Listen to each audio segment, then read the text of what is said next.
I don't see how people can seriously ship products that are like a chatbot is one thing, okay? And I guess there was that Air Canada case where the chatbot screwed up and they got fined. But for the most part, a chatbot's a chatbot. It's like looking up some documents and trying to advise a user about some help desk stuff. But when you're going and doing like real LLM driven stuff for things, I don't see how you don't run your own model, because they're just updating the models in the background all the time, and they have to, because new jailbreaks are found all the time. So they can't not patch the jailbreak, but then if they patch the jailbreak, who knows what else changes when they do that patch? No. So if you're shipping real product on top of someone else's API, like that, it seems to me like you just decided to cast your fate into the wind a little bit.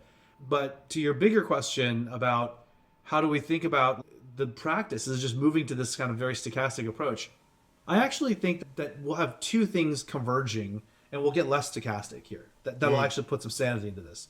Number one, I think as models get smaller and as people start building more chain of thought and mixture of experts kind of things, we will get sharper and more specific models that will tend to get them pulled in to do specific kinds of things. And just the architecture of this will cause these things to have maybe a bit more correctness, okay, on some of the stuff.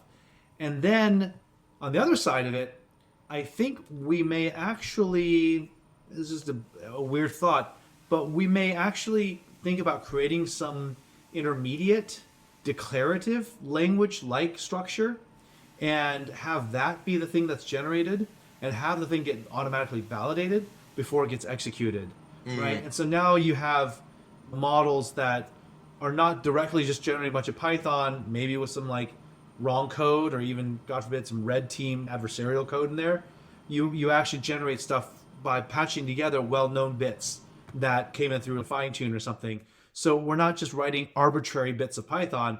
You're actually doing more of a stitching process of well-known pieces. I don't know. It's just a thought that I think as an ecosystem, we're going to figure this stuff out and evolve it to where I think this is right now a current problem, but hopefully I think it'll settle out a little bit.